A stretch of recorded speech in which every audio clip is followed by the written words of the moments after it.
Windows and metal your walls for the time they are changing.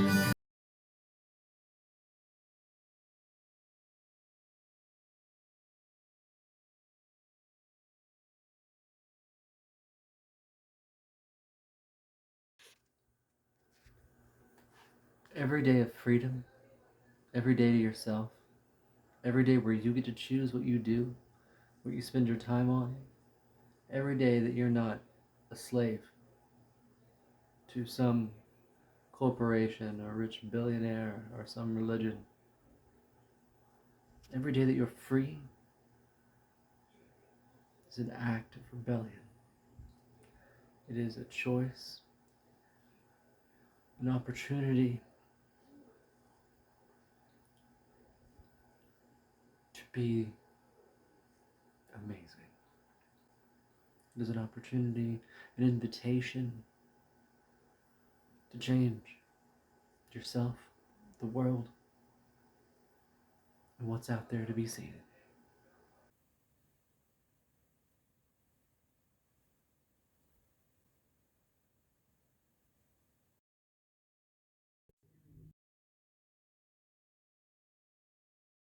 Because I figured I'd be hitting this shit too much. I was cut down. Good evening. The date is February 26th, and it's about 9 p.m. And the event is over. We got up around 9 or 10. We got to Barron House at about noon, and we finished tear down and pack up into storage at about 6 or 7 p.m. And by that time it was just down to me and Ian, and we were fighting to get this wooden scaffold down, and we had lost all of our drill bits. So Ian had to go out and get a new one while I was unloading one of the trucks, and we got a little grumpy with each other, but we got it done. And then I offered him lunch, or I guess it was dinner, and I tried taking him to a few places, and they were all closed. So we ended up going to Coffee Underground, and we had some food and hung out for a little while. And we just enjoyed ourselves for a minute after all this. And our bodies are so sore. Everyone's bodies are covered in bruises, and Maggie was like, I think I can do maybe one of these a year. And poor Ian, he's like, I'm not used to this labor shit. And I'm like, I know. And I could barely stand up straight for a fair amount of the day because my back was just so blown. And but overall, I think it was a very successful day. It was an amazing show. I think we had a great turnout. Um, I think that was all that I could give, um, and the best that I could give with what I had. And it took me a whole year to build that show, and I'm proud of what we all did, and I'm proud of the fact that we pulled it off. And that's the end. Toy Box had the sixth annual show at when he was emceeing, and it's like, well, the first four I did every 3 to 4 months, 6 months maybe, back to back for like 3 years. So yeah, and then the fifth one was uh, a year before the sixth, so it's the second annual show out of six. Um, but I think I'm done. I think that's the last masquerade that I'll do, and what a way to go out. You know, like I uh, I was upset at first because we worked so hard on our acts. Like we worked so hard on getting the fencing routine perfect. You know, we had practice 2 times a week for almost the whole day. You know, we'd be working on something to do with the show, and at the end of it, when it finally came to it, the curtains went open all the way. I don't think people could really see everything we were doing. Um, and then the song ended early, and we didn't even get to finish the act. I would have pressed on, but the curtain started to close, and I have to live with that. We got pretty far, but we didn't get to the end, and I humbly, have to accept that. I don't think anybody noticed it was short. Um, the Dreamcatcher actually turned out really cool, although I was told that you couldn't see our costumes in the back. Um, so I don't think people knew what we were doing at all. Um, so, and in the third act, I popped almost all the balloons that I had before I got to Ian. So or before I could get them on him. So I think I popped like 2 balloons off of him. I got him once by accident, and he like had to awkwardly dance while I got a new balloon um, from backstage. But I whipped it out of his mouth when I had that moment, and overall, I'd say that it was a very successful act. So I, it's humbling because you work so hard on these things, and they don't go the way you expect them to go, and sometimes the act kind of takes its own route, and it does what it wants to do, and that's humbling. But I'm proud of it. You know, I may never do that act all the way through the way I want to do it, but the act has been good the way it happened a few times, so it's humbling. Um, Overall, I think everyone was happy.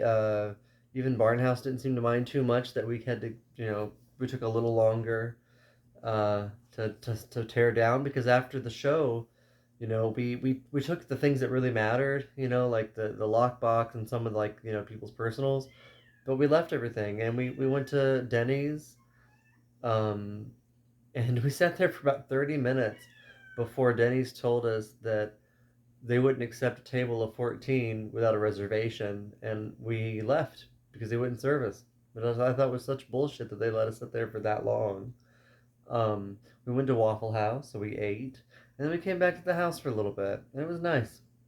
It was a nice way to end. And then this morning we woke up and we all dreaded, like, tearing down. And tear down, the initial part took about 2 hours, I think.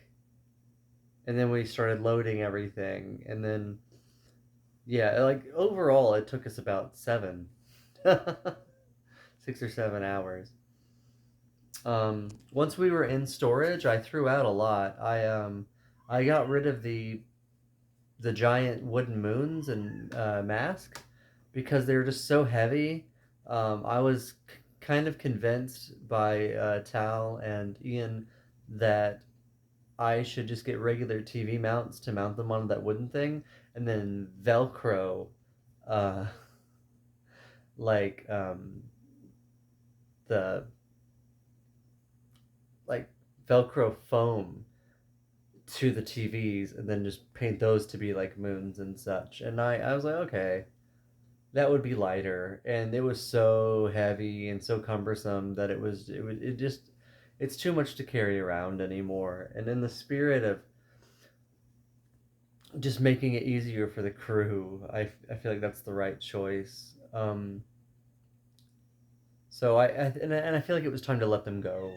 You know, it's the end of an era, and I almost can't believe that it is over. Like it's taken up so much of my time and my blood and my sweat and my just so much of my life over the past year has gone in to making this one show, and now it happened. Like it was so surreal uh being there, because I'm like, this is the thing that I've been like planning for. This is the thing that I've been working on for so long, and it's finally here, and I'm in it. I'm living it. It was hard to just take a step back and go, this is life. This is happening. This is my moment. This is the moment that this has all been building towards, and these all these people are here, you know, to help with that vision, you know, and it's a powerful thing.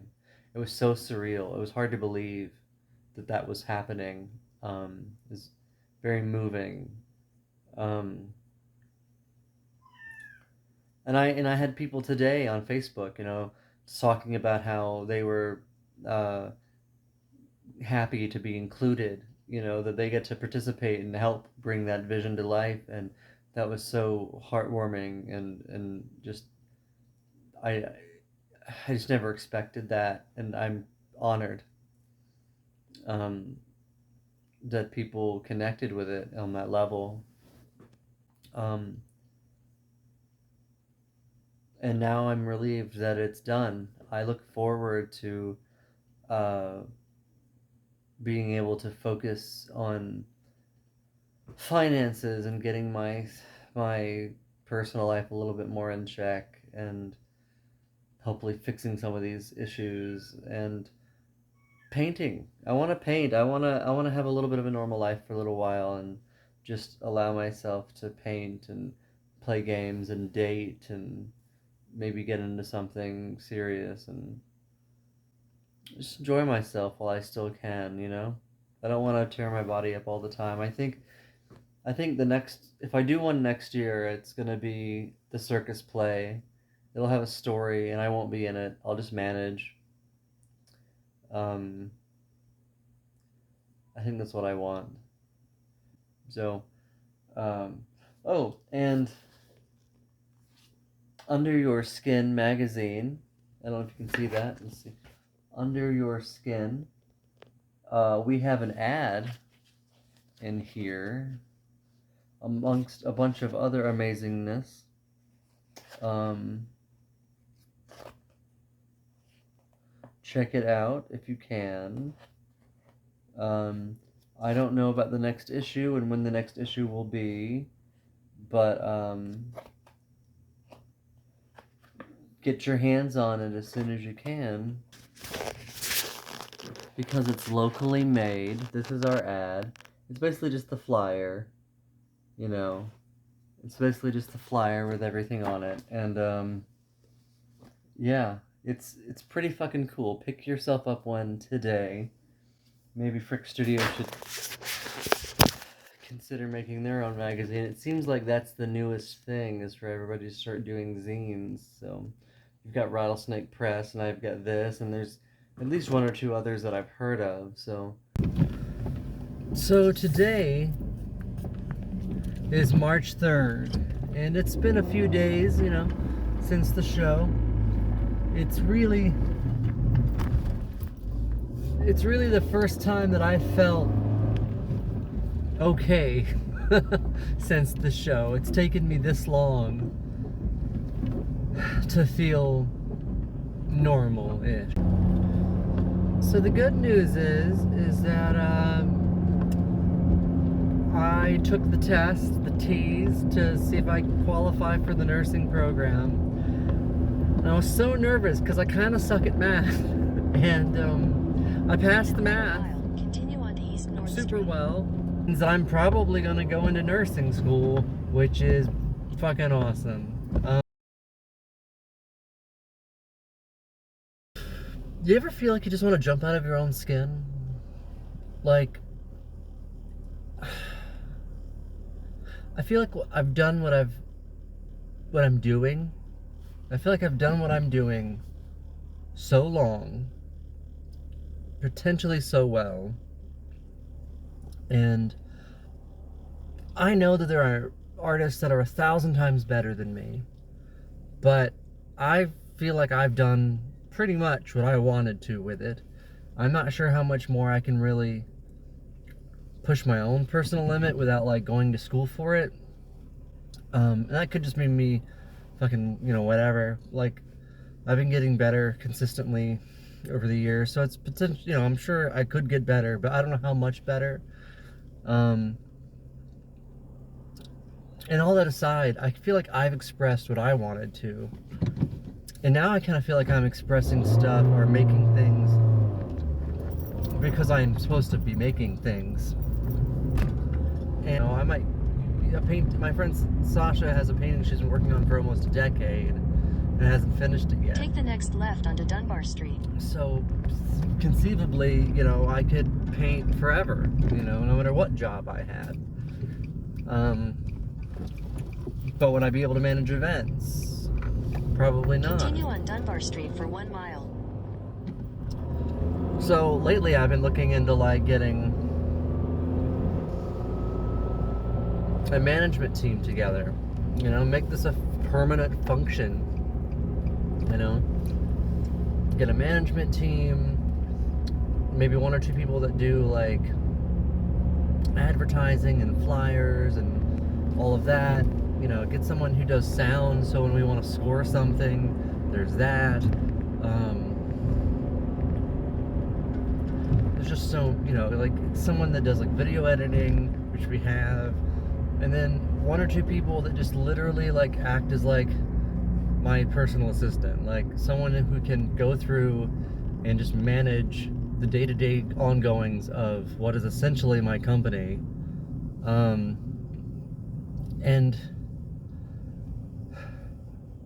maybe an accountant. Today is a fucking great day. We just took a huge step in forming a collaborative. We're already taking big steps in that direction. We're already doing great work, but today Maggie said that she would be willing to basically be like my manager, like almost like a personal assistant almost. Like she's gonna help with everything that has to do with this. Rhiannon is probably the manager right under her, and then we've got Maggie also agreed to do the accounting and the taxes. So we're gonna go next Tuesday and put her on the bank account, and we're gonna switch up and do a new LLC, and we've got Lux doing flyers and advertising, and we've got Will doing advertising and videos and sound, and helping me put together a team for animation. And we're looking into a space now that we could potentially have like a building where we all get to like together,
after you meet the family.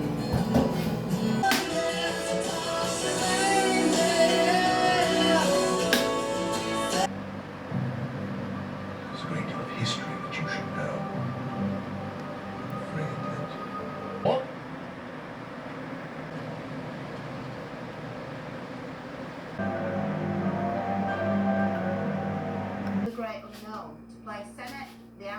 never sure. I'm realizing that if I'm halfway through the game, that I guess these are the rules, you know, and this is the mode that I'm set in, and it's not likely to change. So that brings me to a fondness for a lot of the things that I've enjoyed, because I realize that some of my bad times are really good times. It makes me realize that those early moments are oh so precious. This is Batman. This is Michael Keaton's Batman. This is a Batman Returns toy from 1992, and I believe he came with an aquatic apparatus that allowed him to like go underwater. He was one of my speaks volumes to the 90s aesthetic. I feel like a lot back then was black and yellow. This thing, it also for Batman. I don't remember what collection it came from, but it was a 90s thing. I was probably 5 years old, and I will never forget this. Not only did I have many, many amazing moments flying this thing around the house, you know, playing with this and my talkback, which was a device that you would speak into, and it would repeat it back to you in a funny modulated voice. But I think this is where I developed my love for wings, but also this toy has a very big memory tied to it. At the time, me, my mother were living with my uncle and my grandmother at 56 Maxey Avenue, and it was Christmas Eve, and my mother had sent me to bed, but I couldn't sleep because it was Christmas Eve, and I walked out of my bedroom and walked down the hall towards where our living room was, and my mother and my grandmother were wrapping presents, and I saw my mother wrapping this, and my brain went, and I knew at that very moment that there was no Santa Claus, there was no Easter Bunny, there was no God, and that it was all just people pretending. And I never really looked back. I debated it for a little while when I was in my teens, and I explored all these other religions, but I always kind of knew that there wasn't one. This is Mighty Max, and it brings up several memories. You would open them up. It's kind of like a boy's Polly Pocket, if you know what that is, but you open it up in some little miniature set shelf, and I just adored these things. And I specifically remember watching Johnny Quest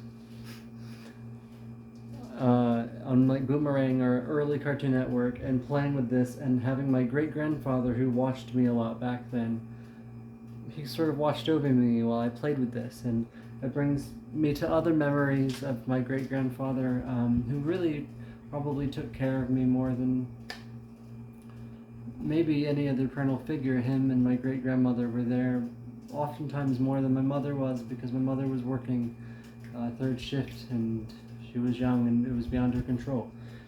So I pretty much was raised by my great-grandparents in a lot of ways, and then later in life, my grandmother and my aunt. It just didn't appear that way at the time. I didn't realize that until much later in life.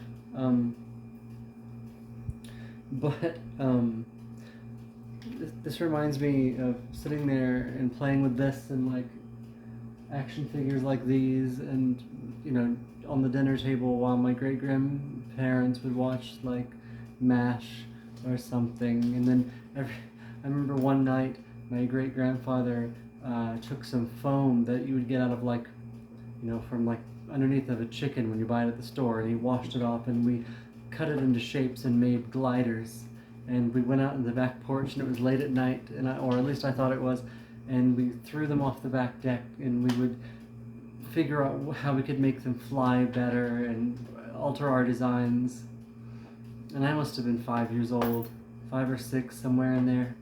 and I remember that being such a magical moment. This also brings to mind images of playing in the snow and building snowmen with them, and just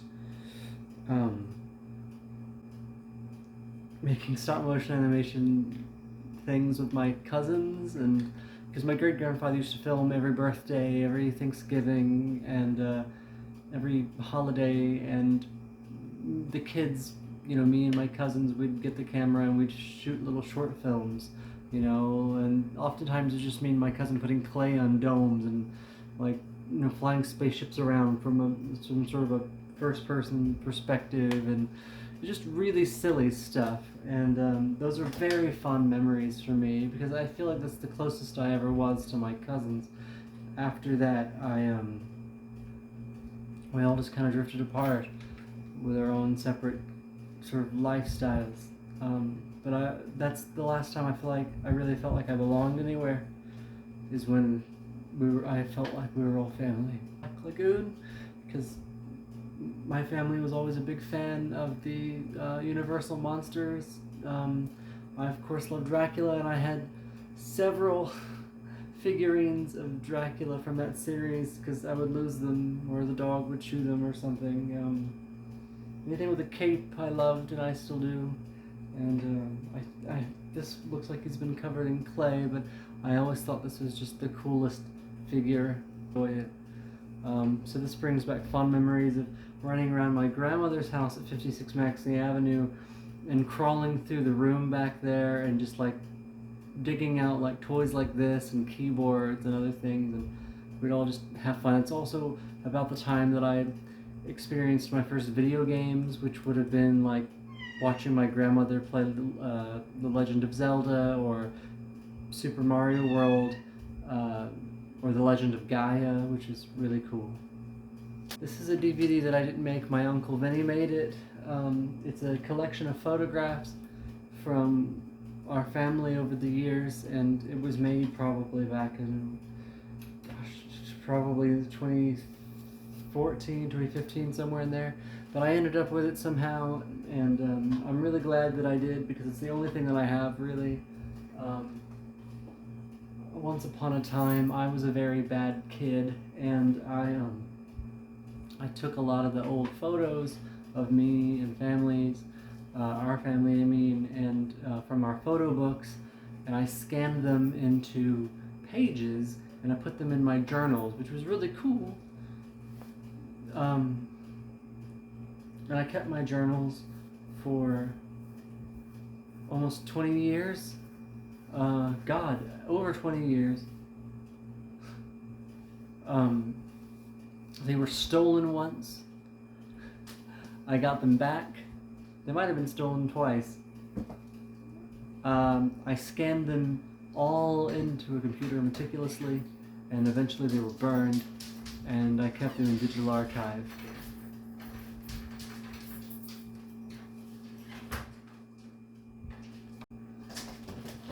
But eventually, one fateful day, by accident, I was going through my archive, organizing some things, because I'm always adding to it, it gets messy, and I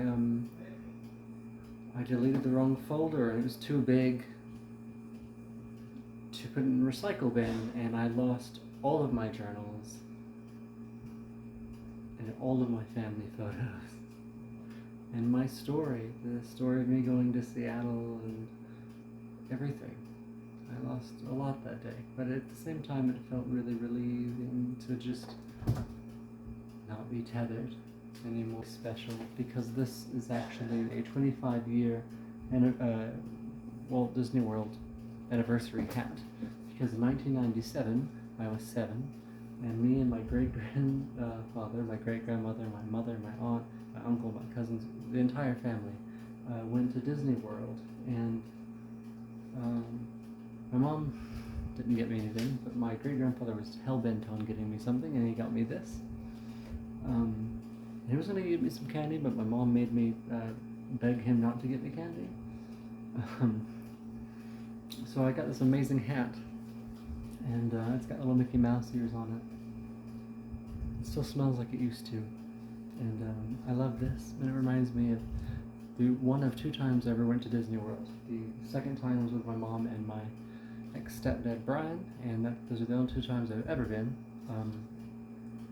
I am a little bit resentful of that because my mom goes like every year, it seems, and anyway, I wanted to go back, but I'm not the biggest Disney fan, but I think it would be nice.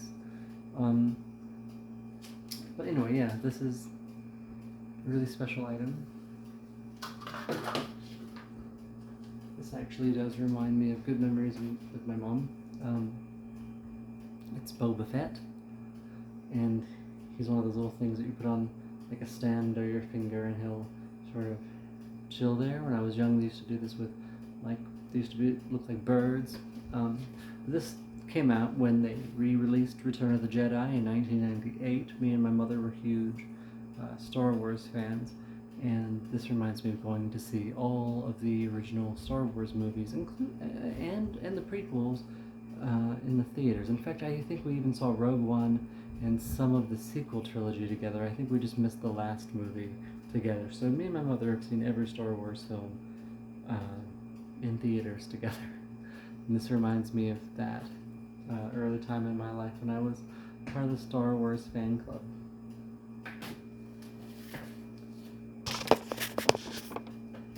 This is a book that I wrote to continue the haunted house.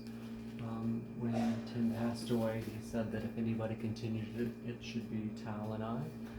And I wrote out 7 years worth of haunted house stories and concepts, and they were connected. It would all be one long story.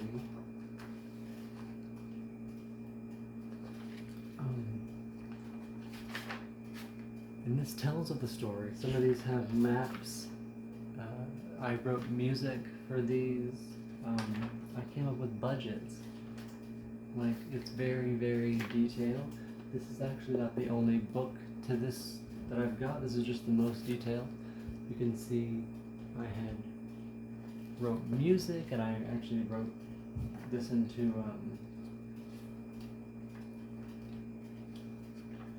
Fruity Loops, a lot of it, I think, out of the books. And Amber bought it for me, I believe. And it was my intention to write everything with an ink pen that I made from a feather.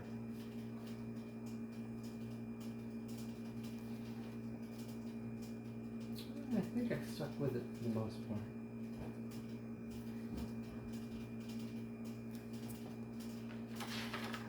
But, I detailed designs for fountains that used frequency to make it look like the water would stand still or go backwards, and it details how those would work.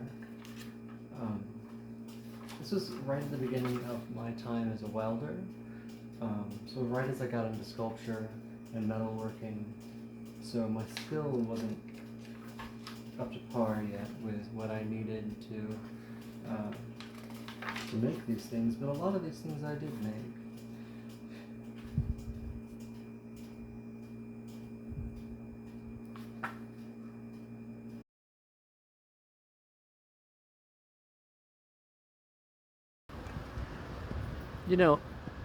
I like walking around at night.